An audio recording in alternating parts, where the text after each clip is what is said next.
Breaking news from HDTV.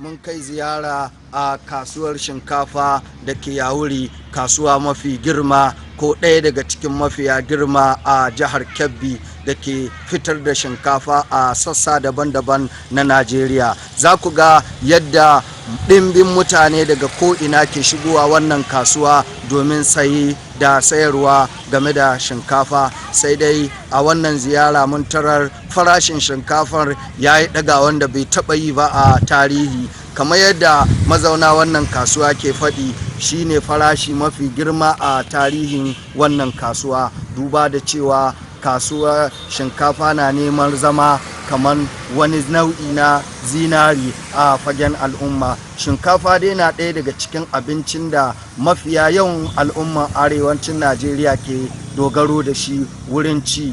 Shi ya sa ma dalilin da ya sa gwamnatin Najeriya ta ɗauki mataki na ganin cewa an noma shinkafan da zai ishi al'umman wannan ƙasa har a iya fitarwa waje. Sai dai saɓanin da aka samu yanzu, shinkafar na samun hauhawa farashi mafi girma, inda HD Press mun tattauna da wasu daga cikin mazauna wannan kasuwa inda suka gaya mana dalilai ko hujjojin da suke ganin yasa shinkafar ke karuwa a fannin farashi.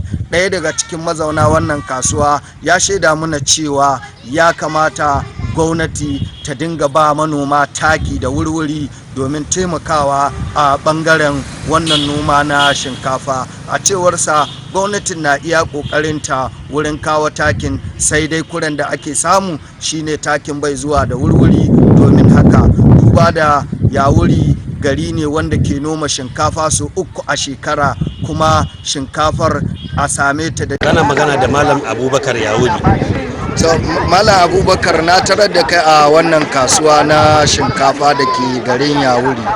Ko menene kake yi a nan? Eto gaskiya akalla yanzu cikin shekara na 3 ina dillanci, kuma ina sai suwa. Kenan wannan kasuwan Allah ya sa mata albarka, kuma alhamdulillah don muna samun gwargwado. Kenan kana shiga tsakanin manoma da masu sayi? Ina shiga tsakanin manoma da masu sayi domin in daidaita su. Ka iya ma gwamnati game da wannan kasuwanci na?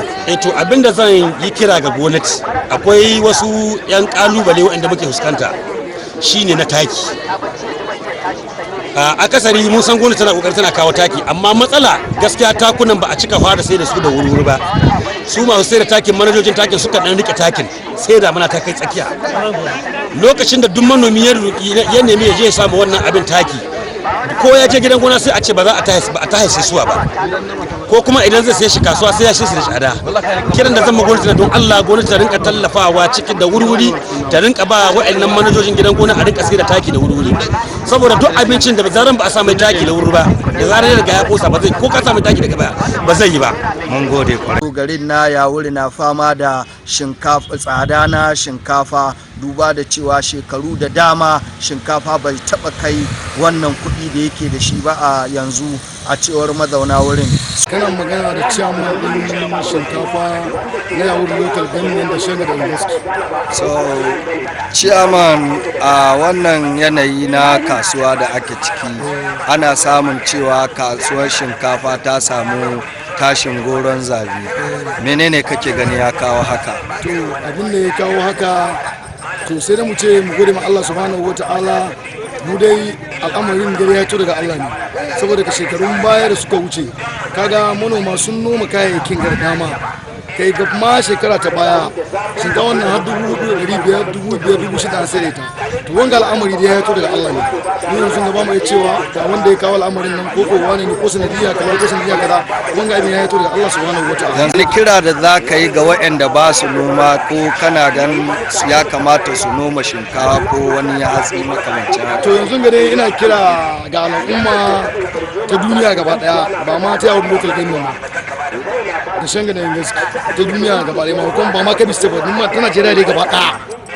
Muna fata kowa don Allah ya karfafa karfin gwiwa zuwa ga noma, saboda noma alheri ne, kuma noma ci gaba ne. noma alheri ne gare mu kuma ci gaba ne. Kuma a bangaren masu dakon kayan wannan shinkafa sun shaida mana cewa suna dogaro da wannan aiki na dakon kaya domin ciyar da iyalansu, kuma suna alfahari da wannan kasuwa. Kana magana da ɗan yarbawa na gare Yawuri. Ɗan yarbawa na tarar da kai a wannan kasuwa na shinkafa da ke garin Yawuri. Ko me kake yi? A sana'a na alaro nake. Menene alaro? Alaro na aiki ne na masu neman halalinsu. Kamar kana nufin kuke ɗaukan kayan ku aza a mota ko sauki? Muke sa ga mota muke saukewa. To wannan kasuwa ba ƙaramar kasuwa ba ne, ga alama tana samun mutane daga sassa daban-daban na Najeriya. Yaya yanayin sana'ar ku yake da kwanakin baya da kuma yanzu? Gaskiya a yanzu ga gaskiya dai mun samu ci gaba a bisa kwanakin baya. Kamar wani irin ci gaba kuka samu? Ci gaba gaskiya mutane da dama suna zuwa cikin kasuwa suna saye, muna ayyuka da dama ba da riba rana. To ya kake ganin kuma yanayin kasuwancin shinkafar arha take yi ko tsada? Gaskiya shinkafa yanzu gaskiya tsada take yi ba arha take yi. Me tunanin kake ganin yasa take tsada? Abin da yasa take tsada gaskiya ba komi ne ba, rashin ruwan sama ne. Ba wai matsalar wata gwamnati ko wani abu, don matsalar ruwan sama. To kamar yanzu kana ganin ku masu dakon wannan shinkafa kuna kai mutum nawa a takaice a misali?